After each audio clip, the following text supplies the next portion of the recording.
For context, I met Thomas when we were randomly assigned to be roommates our freshman year of college.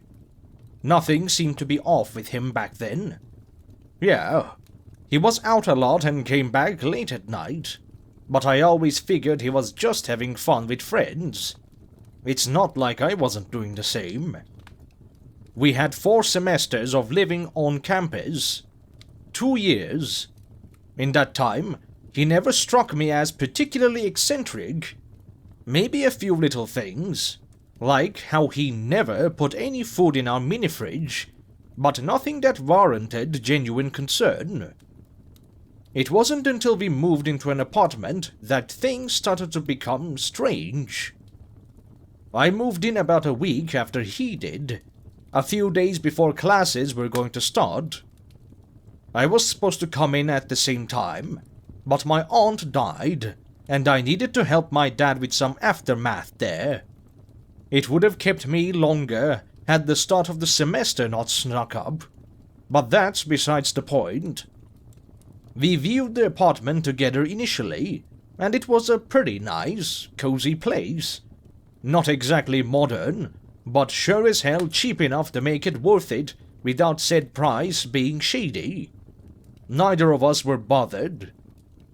But when I was finally able to move in, the place looked worse for the wear, somehow. Significant enough that I noticed immediately. The paint in some places had started chipping severely, something Thomas didn't even react to when I pointed out. The floors were mostly fine, but a few of the boards creaked particularly loud, which I hadn't noticed at our viewing. Again, enough that it bothered me, and still not enough for Thomas to give a damn about it. Then there was the fact that the lock to the remaining bedroom, mine, was broken. A problem not very easily fixable on a college budget. I asked Thomas about that one, making sure he actually answered me, but he just kind of shrugged it off and told me he hadn't noticed it. But still, okay, whatever. Weird, but probably not a big deal besides losing our security deposit. It didn't matter. The semester started, and the weeks progressed, and that was when I started noticing things about Thomas. Living in an apartment instead of a dorm was the most distant he'd ever been. It's not like he was ever super talkative, but now it seemed like he'd only glance my way and move on, unwilling to do more. In fact, he only really talked to me if it was to snap at me about being clean or quiet. With the former, he was only a little bit of a clean freak back in our dorm, incessant about his own side, but he only got really pressed about it if any of my mess seeped into his. Here and now, though, it really shined through how bad it was. He never touched my room, or anything, but the rest of the apartment had to be spotless or he'd be pissed. A few times more recently, he's thrown out my stuff because I hadn't touched it in too long. Whatever that means. Nothing devastating, but one of those things was a spare charger I had to dig out of the trash and then get sprayed down with Febreze for. Nothing short of annoying is what I'm getting at here. Why he suddenly became really anal about it was anyone's guess at that point. As for the being quiet part, that was an entirely new issue. Thomas never gave a damn if I was loud while playing a game before, but suddenly now it was worth slamming my door open without knocking over. I asked him to maybe be a little more polite about the issue when it came up, but I was again sort of just brushed off. Still, it rubbed me the wrong way how suddenly angry he was getting about the issue. Yes, it was my fault, and I got better about it. But what the hell was with the switch-up? Yet, I still just wrote it off. Maybe he had some mental or emotional stuff going on he didn't want to talk about. I could be patient with him. Sure. But it got worse. A roommate who clearly labels what food is in his fridge is nothing to be mad about. Still, a few weeks into the year, I did a deep clean of the refrigerator. One that, to be fair, I had meant to do as soon as I moved in. But it was too late for that. And now I had to take everything out to scrub it down. Only a few things were his, most of them in the freezer. I took them out, setting them aside to clean it up quickly, so nothing went bad. Probably no reason to worry about that, but whatever. Once I was done, I was checking over everything as I put it back in when I noticed something with his name on it had an especially pungent smell. It was awful enough that it made my nose instinctively wrinkle up. I put it back down, hastily shoving everything else back into the fridge before turning to it.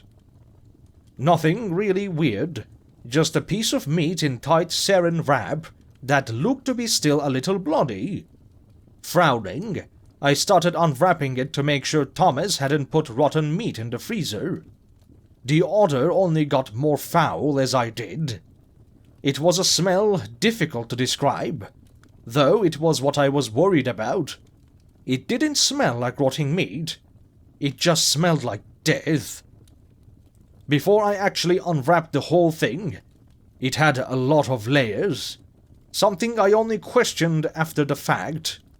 Thomas came home and stopped dead in the doorway. "Why are you touching my shit?"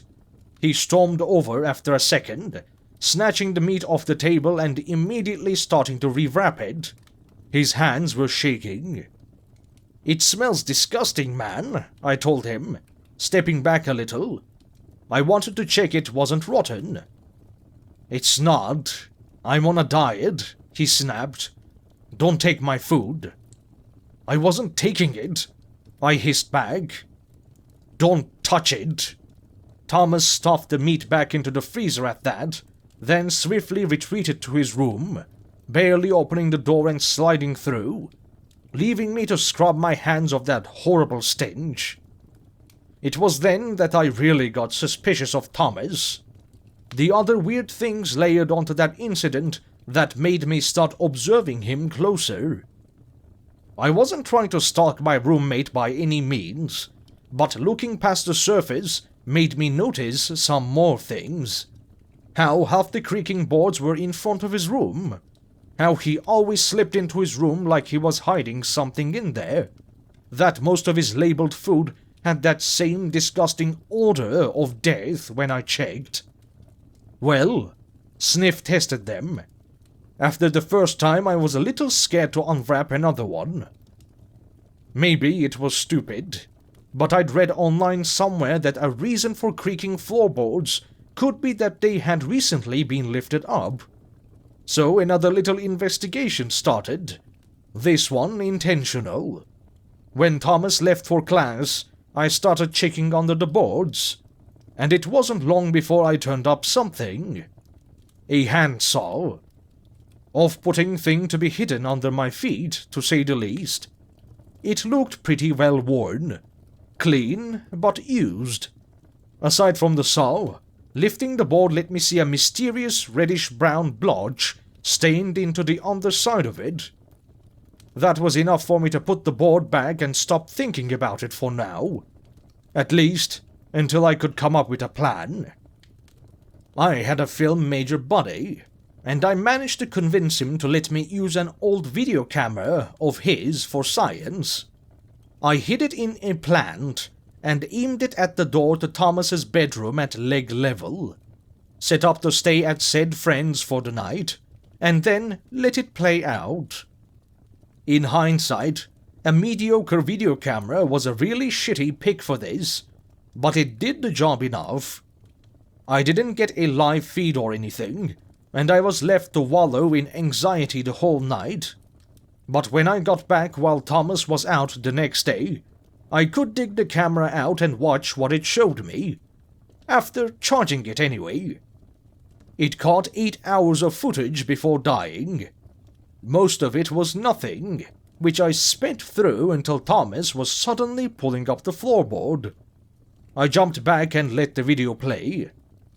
Thomas walked into frame, emotionlessly kneeling down and yanking the floorboard up, pulling the handsaw out and putting it down again. He walked into his room, seemingly stowing it away, then left again for another hour or so. When he came back, there was a woman our age with him. They were talking quietly enough that the video camera didn't pick up the words, but I could make a guess what it was about. They disappeared into his bedroom, the lock clicking loudly. It remained quiet for another moment, before the worst, most horribly unsurprising sound met my ears. A woman's scream being cut short. I could barely watch the next 2 hours of footage, all that remained before the camera died. But I did. I sat there in horror watching Thomas's legs walk between his bedroom, the kitchen, and the door over and over again, bringing things, wrapping up pieces of meat. At one point near the end, stopping to sit at the table and eat something. I could only guess what. I think typing this out has helped me process it a little, but Thomas is going to be home from his class soon. I'm kind of terrified to leave the room when he's here. I'm worried he knows that I've got him figured out, or at least under enough suspicion to warrant police involvement. I can't confront him. That's a horrible idea. But I think I hear his keys jingling, so I'm going to have to pass him if I want to go to the cops. Wish me luck. If there's no update, well, you know what happened to me.